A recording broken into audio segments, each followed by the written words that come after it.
El gobierno salvadoreño lanzó un plan para dar seguridad al país y para terminar con la violencia de las pandillas juveniles o maras. El plan El Salvador Seguro es una de las principales actividades del gobierno actual, pero ¿cómo ven los salvadoreños este plan? ¿Quién lo financia? ¿Qué resultados se esperan? ¿Qué se puede obtener?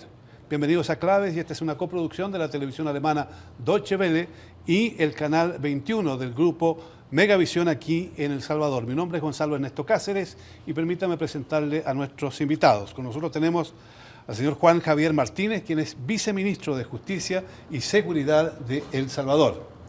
Nos acompaña también el licenciado David Morales, procurador para la defensa de los derechos humanos de El Salvador. Está también el general Juan Orlando Cepeda, ex viceministro de la Defensa Nacional. Se desempeñó como jefe de inteligencia militar y comandante de brigada. También está con nosotros el licenciado Guillermo Gallegos, vicepresidente de la Asamblea Legislativa del partido Gran Alianza por la Unidad Nacional Gana. Él es miembro de la Comisión de Seguridad Pública y Combate a la Narcoactividad. Gracias por estar con nosotros. Las autoridades salvadoreñas, decíamos, lanzaron un amplio plan, El Salvador Seguro, que busca, entre otras cosas, terminar, neutralizar y limitar drásticamente el poder que habían alcanzado las maras o pandillas. ¿Qué objetivos se persiguen, señor viceministro? ¿Qué garantía pueden tener los salvadoreños que mediante este plan se puede terminar con esta violencia que ha vivido El Salvador, especialmente este año? Bueno, el objetivo de este plan es lograr mejorar la seguridad de este país. Obviamente no está definido exclusivamente al tema de maras y pandillas, sino al todo el tema de violencia, el fenómeno de violencia, porque incluye también el componente de violencia social, que va más allá del tema por puramente los grupos criminales y terroristas. Nosotros lo que buscamos en este marco es que a partir de la alianza de los diferentes actores y sus intervenciones podamos mejorar las condiciones de seguridad en los territorios y hacia los bienes de la población. Ese es el objetivo, pero a partir no solo de un esfuerzo propio del gobierno, sino de los demás actores, porque este es un problema que debemos de resolverlo en conjunto por su carácter estructural que tiene. Es decir, ¿es un plan amplio? Es un plan amplio, por eso es que no corto parte solo del tema de control y persecución penal del delito, sino que incluye el tema de prevención de violencia, atención a víctimas, el tema de la rehabilitación y reinserción vinculado al sistema penitenciario, y obviamente hay un punto clave: fortalecer toda la institucionalidad que tiene que ver con seguridad, no exclusivamente la parte del Ejecutivo, sino que eso implica Corte Suprema, Fiscalía, las Procuradurías, o sea, todo el sistema público que está en función de la seguridad en términos integrales. Por lo tanto, se necesita el apoyo de la oposición. ¿Cómo ve la oposición salvadoreña este plan? ¿En qué medida, en esta perspectiva de corto, mediano y largo plazo, ustedes, que son un partido de oposición con un puesto tan importante como el suyo en la Cámara de Representantes, en el Parlamento, están dispuestos a colaborar en esa larga perspectiva, a prestar apoyo al gobierno? ¿Puede tener el gobierno la seguridad de que cuenta con ese respaldo? Bueno, muchas gracias, Gonzalo. Muy bien lo dice el señor viceministro, esto es un problema estructural y quizás el problema que más golpea a los salvadoreños, el que más resiente, el que más está causando dolor y sufrimiento. Es una situación bastante compleja la que vivimos. Las maras o pandillas, por declaración de la Sala de lo Constitucional, han sido ya declaradas como terroristas por el accionar y el funcionamiento que tienen. Y hay que reconocerlo, es un problema que se ha extendido en todo el país. Por lo tanto, necesita la unión de todos los esfuerzos. Y nosotros, como partido de oposición, comprometidos como para resolver este problema, por supuesto que estamos generando condiciones a través de la Asamblea Legislativa para que se pueda combatir. Yo también nuevamente coincido, este no es un problema que lo vamos a poder resolver en un año, en 6 meses. Es un problema que tendrá diferentes etapas, y con el plan que se ha implementado, País Seguro, que también necesita de recursos económicos. Esto lleva etapas.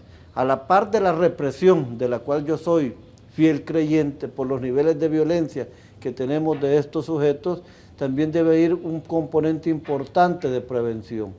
Hemos ya apoyado muy contundentemente las propuestas y acciones que se han hecho a través del gobierno. Recientemente acabamos de dar nuestros votos a sabiendas de que esto significa algún desgaste político, pero hemos dado nuestros votos para aplicar una contribución especial. Esto ha dotado en un primer momento de casi 160 millones de dólares al gobierno para poder fortalecer la policía, dar tanto material como económicamente con recursos. Entonces yo creo que este problema no es del gobierno, es un problema de todos los salvadoreños y por lo tanto debemos de involucrarnos todos en este esfuerzo. Al ser de todos los salvadoreños, es también un asunto que compete a los órganos responsables de la seguridad. ¿Lo ve usted este plan como algo profesionalmente sólido? ¿Es el plan que puede llevar a terminar con la violencia en El Salvador, cosa que otros gobiernos no pudieron hacer? Yo diría que hay que partir de un diagnóstico de la realidad que estamos viviendo. La gran misión, como lo dice el señor ministro, pues es devolver el control territorial, el control de la población y sus recursos para obtener los niveles de seguridad que la población exige. Y eso pasa, creo yo, por, en principio, pues analizar fijarse objetivos por alcanzar con tiempos a corto, mediano y largo plazo. Para mí, el primer objetivo que debe buscar un plan, y aprovecho pues para poner mi granito de arena, es tratar de neutralizar o quitarle la base de sustentación social que tienen estos grupos de pandilleros y hoy terroristas. La base de sustentación, ¿qué son los jóvenes? ¿De dónde vienen? ¿Y dónde están?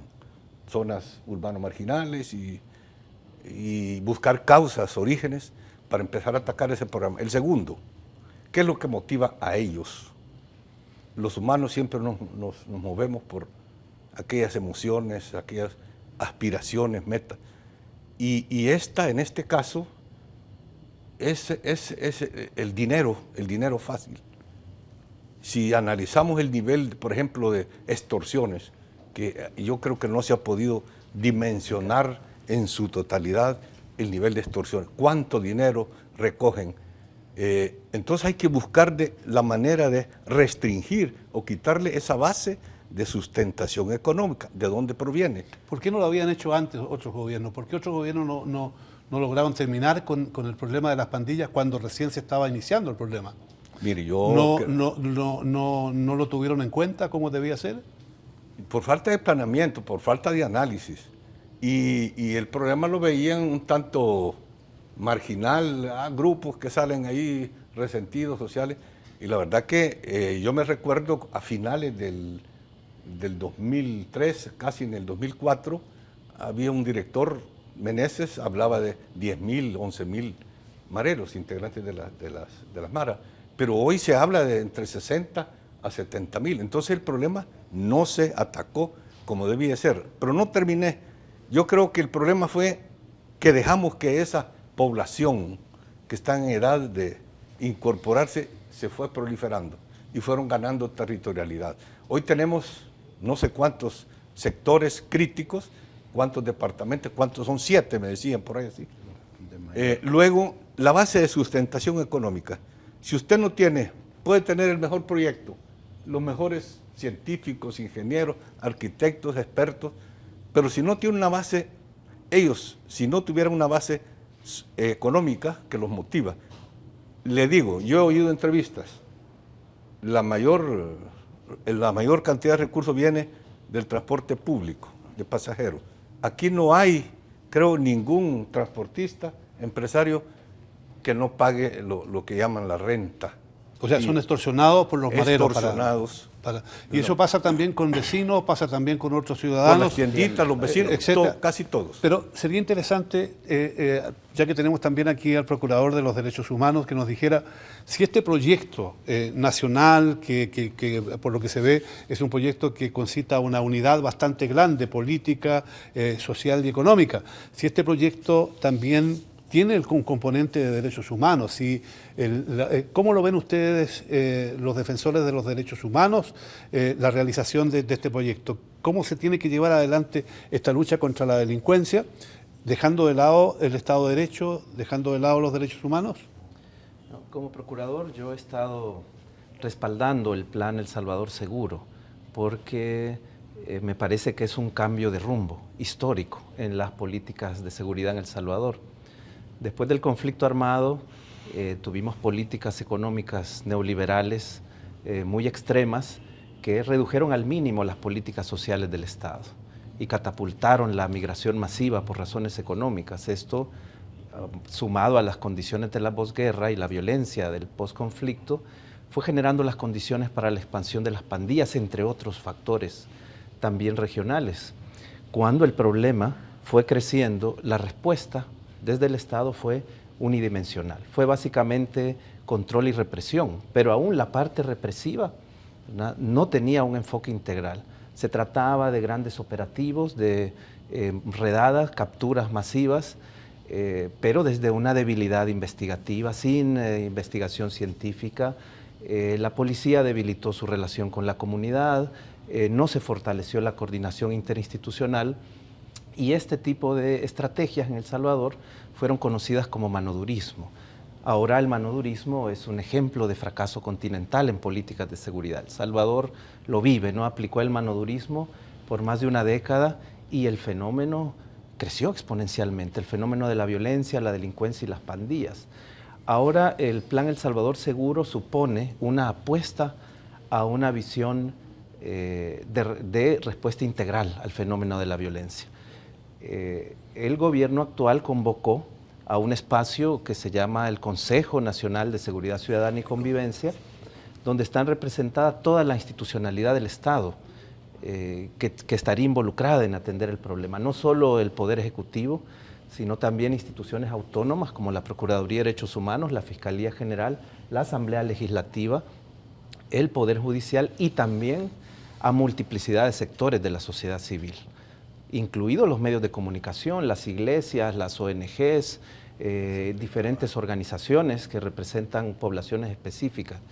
Y juntos este espacio del Consejo de Seguridad Ciudadana formula el plan El Salvador Seguro con una visión integral, tratando de atender las causas complejas y múltiples de la violencia. Entonces se plantea una represión, un control, persecución del delito fuerte, pero al mismo tiempo prevención, atención de las víctimas, coordinación interinstitucional.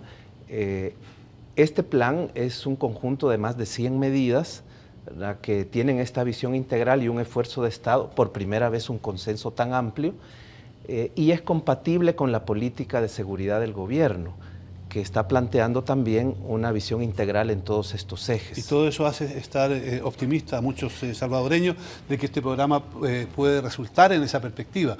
Ahora, hay un pequeño problema, cuesta más de 2.000 millones de dólares. ¿De dónde va a salir el dinero, señor ministro?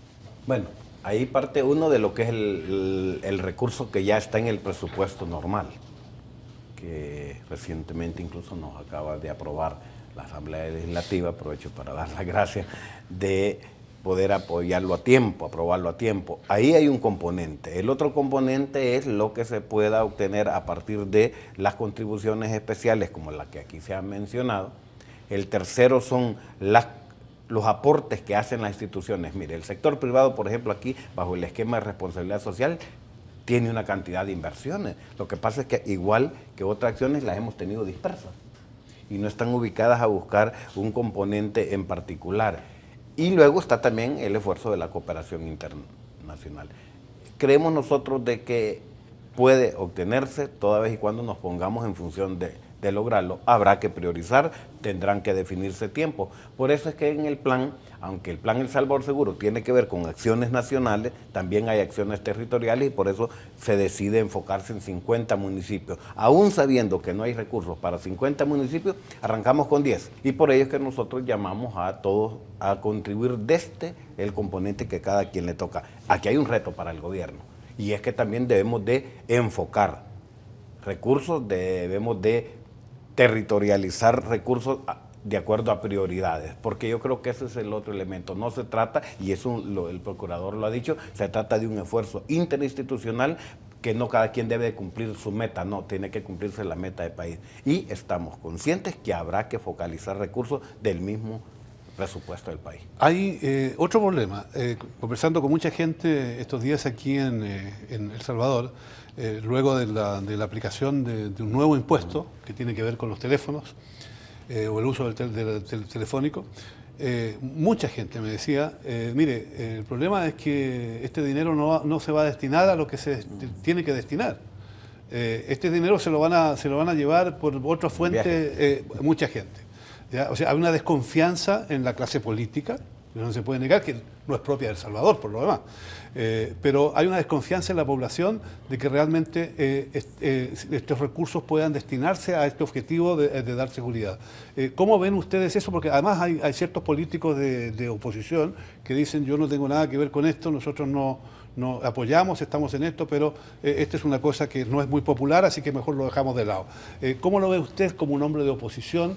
¿Qué opina de esta desconfianza de algunos sectores de la población?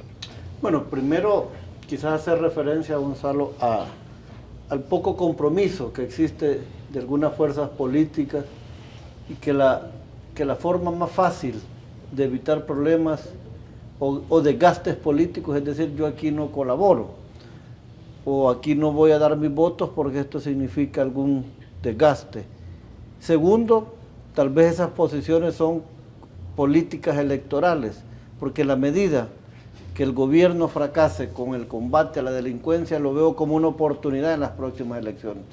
Esto me parece a mí que es bastante deprimente, porque el daño que le estamos haciendo al país con este tipo de posiciones es grande, y por eso es que, respondiendo un poco a tu pregunta que hacías anteriormente, en aquel momento no visualizamos el problema que teníamos. Puede ser también que no tuvimos la visión de poder tener componentes que pudieran combatir. Ahora la realidad es grande. El problema que tenemos como país es bastante delicado y hay que hacerle frente. Y eso no escapa a lo que tú mencionabas, la desconfianza que pueda tener la gente del manejo de estos fondos. Para eso hemos preveído en la misma ley que hay un consejo en el que participa incluso la gente del Consejo Nacional de Seguridad, el ministro de Seguridad, el ministro de Hacienda, a efecto de poder garantizar que este fondo que se logre recaudar sea único y exclusivamente para combatir o para el tema seguridad. Esto es como una garantía legal. Y también, incluso nosotros los políticos, los que hemos dado los votos para esto, teníamos un poco de incertidumbre. Si esto va al fondo general, no es que se van a apropiar de él, pero en una emergencia se puede utilizar para otra situación y ya no para el objetivo principal. Entonces nosotros creemos que está garantizado a través de la ley de que esto no pueda ser utilizado en otros rubros. ¿Se ve también desde fuera el accionar de las fuerzas policiales directamente en el combate o en reprimir a sectores de delincuentes ligados a las maras y las propias maras o pandillas? Pero también la participación de las Fuerzas Armadas en estas operaciones. ¿Es esto algo que era necesario, general? ¿Es algo que está dentro de las posibilidades que ofrece el Estado de Derecho, que las fuerzas militares ejerzan acciones policiales? Mire, yo he cuestionado, o cuestiono en lo personal, y creo que muchos también del sector militar, las misiones que está cumpliendo la Fuerza Armada, porque son un tanto marginales de seguridad, cuando no se está aprovechando la capacidad de planeamiento, de organización, de análisis, investigación. Yo creo que las tareas no deben restringirse a prestarle seguridad a la policía mientras ellos entran de choque y cumplen la misión. Yo creo que pudiera utilizarse mejor en la aportación de prueba, en reforzar la prueba, porque el procurador mencionaba la coordinación interinstitucional. Eso no ha habido. Hay tantos factores que se pueden cuestionar y no solo yo, casi el pueblo lo cuestiona, pues, porque la poca efectividad que tiene esos grandes operativos que capturan 80, 90, pero permanecen 2, 3 días y están fuera. Están fuera. ¿Por qué? Porque no ha habido un aporte de prueba, una sustentación que le garantice que el delincuente va a quedar. Pero ahí viene, es como una rueda de caballitos que entran y salen, y por otro lado las estadísticas pues no mejoran. Aún con el presupuesto, por ejemplo, el señor viceministro, no me va a dejar mentir, en este presupuesto que está terminando, el ministerio ha tenido 422.7 millones, 422, más otros aportes, y en lugar de disminuir, porque este año ha sido récord, la cantidad de muertos y delincuentes, y luego hoy para el próximo pues van a tener una cantidad sustancial. No sé cuánto le pasan del ministerio a la policía, porque casi todo viene a desembocar en la operatividad de la policía, en la ineficiencia o eficiencia de la policía. No sé pues si están siendo efectivos, que ya llevamos creo que un año, las 124 medidas que salieron por allí no han salido a luz todas porque tienen que ser secretas. Yo sí creo que hay una debilidad, y se lo digo aquí, el desarrollo de las secciones o departamentos de inteligencia, pero de la inteligencia exclusiva para este tipo de delincuencia, este tipo de delito. Y ahí es donde puede aportar mucho la Fuerza Armada. Yo sí creo que no hay inteligencia. Señor viceministro, ¿cuál es el balance que hace el gobierno de estos primeros meses, intentando no solo poner en marcha este plan, sino al mismo tiempo combatiendo de una forma bastante directa a los grupos violentos? ¿Por qué se produjo esta explosión de violencia también? Nosotros estamos convencidos que la visión integral es la correcta y los resultados no son de la noche a la mañana. El plan El Salvador Seguro en enero, en febrero pues incluso, va a tener un año de que se lanzó, o sea, todavía no tiene, de lanzamiento, otra cosa es de su proceso, porque ahí partimos de algo que se había que los diagnósticos particulares se han definido en los 10 municipios, 81 sectores, por lo que decía el general, que hay que tratar de territorializar la acción, y sobre estos sectores se perfila cuál es el tipo de grupo de acuerdo a la estructura pandilleril que hay, y en base a eso hoy se judicializa, porque teníamos ese problema de las redadas no sirven, no podemos seguir con ese tema, y ahí lo que se hace es llenar las bartolinas, ¿no? Ahora eso requería un trabajo claro con la Fiscalía. Y lo que decía el general, un tema importante de la comunidad de inteligencia. Yo creo que es una de las cosas que hemos hallado débil, incluso a mí me preocupó conocer cómo estaba la comunidad de inteligencia de la Fuerza Armada, bastante. No existe. Estaba bastante desarticulada. No, yo no sé. Y entonces hemos decidido fortalecer todo lo que es la comunidad de inteligencia, y ahora hay así se llama, comunidad de inteligencia, donde se integra la Fuerza Armada y un comando conjunto. Hay resultados, pero todavía creo que nosotros no podemos ser como muy ambiciosos de creer que con el inicio de las acciones ya vas a tener los resultados. Sin embargo, se están viendo una cantidad de resultados. ¿Por qué han aumentado? Mira, aquí hay una situación que uno tiene que ver qué intereses hay por golpear. A partir del 5, y revisen todas las estadísticas, mes por mes, 3 años, 5 años para atrás. A partir del 5 de enero, que el presidente de la República dijo, vengo con la claridad, aquí no estamos en condiciones de estar discutiendo privilegios ni nada, vino una presión, y ha habido una presión de cara a querer presionar al gobierno por buscar otro tipo de medidas, y eso nosotros no lo podemos. Y han venido tratando de presionar. Entonces decidimos atacar pero con una manera integral. Y ahora estamos viendo, ojalá, que la tendencia, nosotros eso es lo que esperamos y trabajamos para que esa tendencia vaya en un proceso de, no de mantenerse, sino de ir garantizando la tendencia a la reducción de homicidios, que es el número que más se ve. Incluso, cierro de decir, como este tema es territorial, principalmente en 50, ¿por qué hablamos de 50 municipios? El 76% de los homicidios suceden en esos 50 municipios. El 70, y solo es el 33% del territorio hablando, pero hay 80 municipios donde solo se produce el 1% de los homicidios en este país. O sea, por lo tanto, hay que territorializar, y eso no quiere decir que hay que dejar de trabajar en nosotros. Pero estamos optimistas que vamos en el camino. Perfecto. Hay un detalle que puede ser muy importante, y es que los grupos violentos de las maras o las pandillas fueron declaradas como terroristas.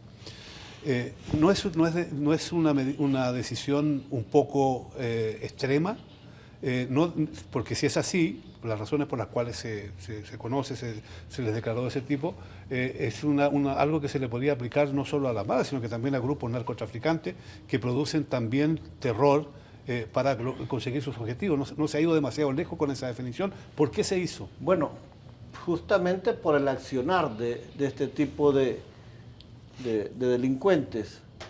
A manera de ejemplo, en uno de estos municipios, quizás de los más violentos que tenemos mexicanos, fueron capaces de incendiarlo con todas las personas estando adentro. Un bus.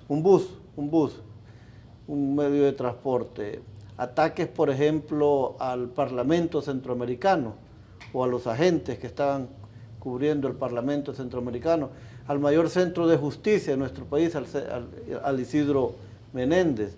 En fin, han hecho el crear el rumor del paro de transporte generalizado en todo el país. Entonces causan terror.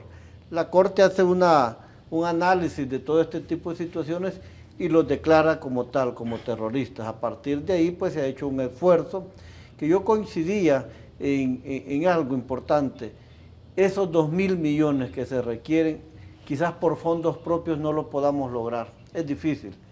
Pero es aquí donde tendríamos que salir como país en un solo esfuerzo a buscar a la comunidad internacional que nos pueda ayudar, que nos pueda colaborar, que nos pueda auxiliar de alguna manera, porque no obstante tener el problema en nuestro país, esto es peligroso que se puede expandir. Y ya hemos visto grupos de estos, por ejemplo en Barcelona, en Italia, han aparecido como que migran gente que sale y son de los mismos miembros de la Mara.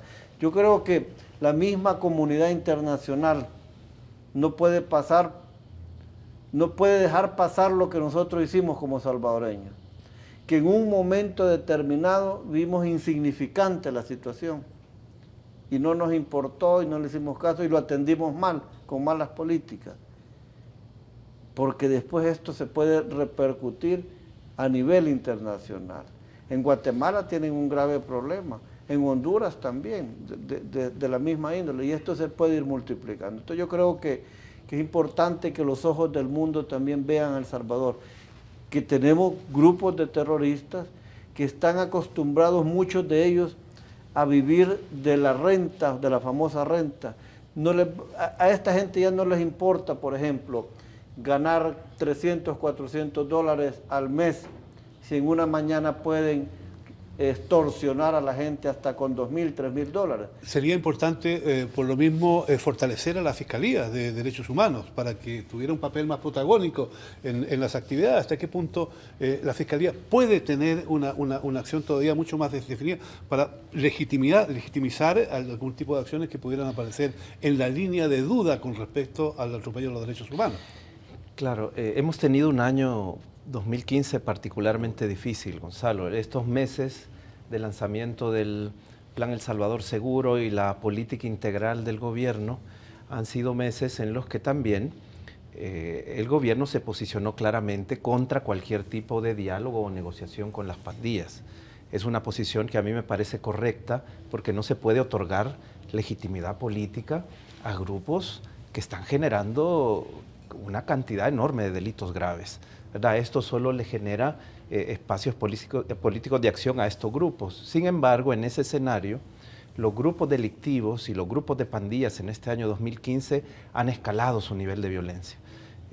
Han tratado de golpear la gobernabilidad, elevando el número de homicidios e inclusive tratando de llevar a un paro de transporte nacional en algún momento, afectando la gobernabilidad.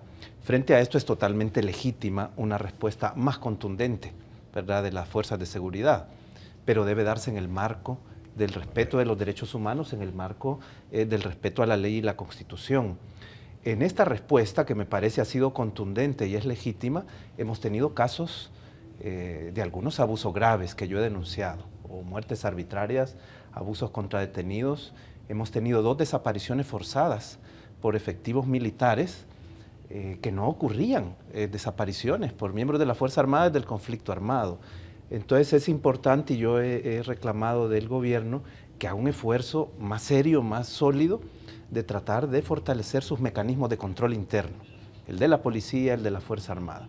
Por supuesto que el rol de la institucionalidad en esto debe ser clave, el rol de los jueces y Fiscalía General, que va a procesar judicialmente los abusos de derechos humanos, el rol de la Procuraduría de Derechos Humanos en su vigilancia. Ahora, fortalecer a la Fiscalía General, a la Procuraduría de Derechos Humanos, fortalecer los mecanismos de control interno de las instituciones de seguridad, pasa también por el tema de los recursos en los que hemos estado insistiendo. Y yo quería hacer un énfasis en algo que señalaba el señor diputado, y es que, bueno, casi todos los recursos del rubro de seguridad y justicia están puestos en esa parte operativa de la eficacia policial. Y aún ahí se necesita mucho. Los salarios siguen siendo bajos, las instalaciones de los policías todavía indignas, es decir, se necesita mucho ahí, pero hay 0 presupuesto prácticamente, o muy poco, para las víctimas, un mínimo presupuesto para la prevención.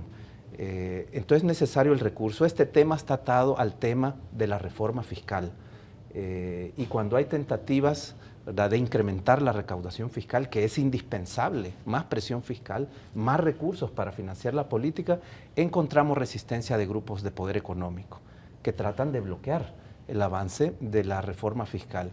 Y esto sí me parece una dimensión negativa. El Salvador, si bien vivimos una crisis financiera, es un país con un nivel de concentración de la riqueza inaceptable. La consultora norteamericana WealthX ha medido para 2013 que 160 familias, ¿verdad?, o personas que entran en la categoría de ultra mega ricos, que es la que mide esta consultora, acumulan una disponibilidad de más de 21.000 millones de dólares. Es decir, podrían pagar la deuda externa y les sobrarían 6.000 millones de dólares. Entonces, la reforma fiscal para incrementar los recursos del Estado y financiar la política es indispensable. Me gustaría saber cómo reaccionaron o reaccionan las Fuerzas Armadas frente a este plan. En este momento, ¿se han reorganizado? ¿Están pensando de una manera distinta su papel en la sociedad salvadoreña? ¿Cómo han reaccionado también las fuerzas policiales? ¿Se sienten con más libertad? ¿Están más o tienen más poder de decisión a la hora de llevar adelante las operaciones? Creo que lo que falta es la integración interinstitucional. Mire, son como 10 instituciones. Primero, el Ministerio de Seguridad, que es la cabeza rectora de la seguridad, incluyendo ahí a la policía, y con todas las divisiones que tiene la Fuerza Armada, que también tiene misiones de choque, control y la aplicación de la ley. Esa fase de combate al homicidio, al delincuente, que eso es lo que hay que incrementarle, sin descuidar lo que el procurador dice, aplicando la ley en forma justa, sin excesos. Tercero, mire, el sistema judicial es clave. Los juzgados hay que integrarlo y formar quizás una especie de juzgados exclusivos que puedan atender ya este tipo de delitos. Y el otro clave es la fiscalía. La fiscalía no tiene que estar divorciada con la policía, ni mucho menos con el Ministerio de Defensa. Luego vienen los centros penales, porque ahí viene la parte de la recuperación desde el punto de vista ideológico, psicológico, y de ahí vienen las otras la Asamblea Legislativa. Tienen que apoyar este esfuerzo y buscar una integración, porque se trata del país, como usted dice. Aquí no estamos peleando votos ni nada, aquí estamos peleando defender a la sociedad salvadoreña. Todo eso está incluido en el plan Salvador Seguro que hablábamos antes, de corto, mediano y largo plazo. Hay que cambiar las condiciones de vida de la gente, dijo también el gobierno.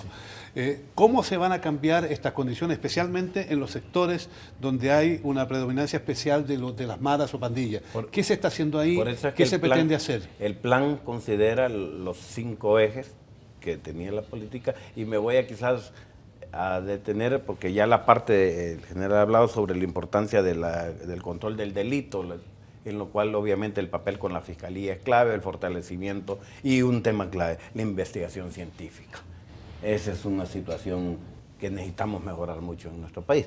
Pero voy a irme a esa otra parte que al final es la naciencia, y decía el general hace un momento de que hay una población que se ve fácil de capturar y que se puede volver el vivero. Y ahí creo que es el problema de que no actuamos en esos años para que ahora no lo tengamos.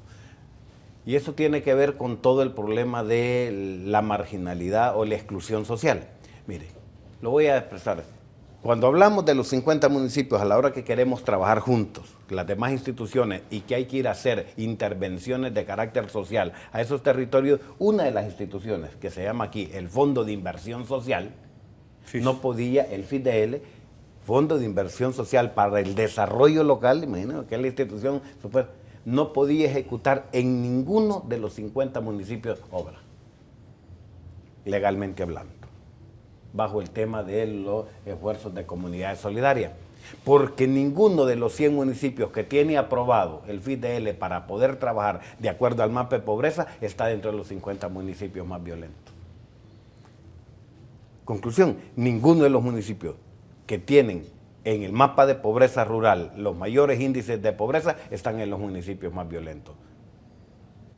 ¿Qué pasa? Dentro de cada municipio, de estos más violentos, ahí sí, al hacerle zoom, uno encuentra que son aquellas zonas de mayor marginalidad, de mayor exclusión social, donde están los focos. Ahí sí, pero ya dentro de ese municipio acabamos de reformar el marco legal del FIDL.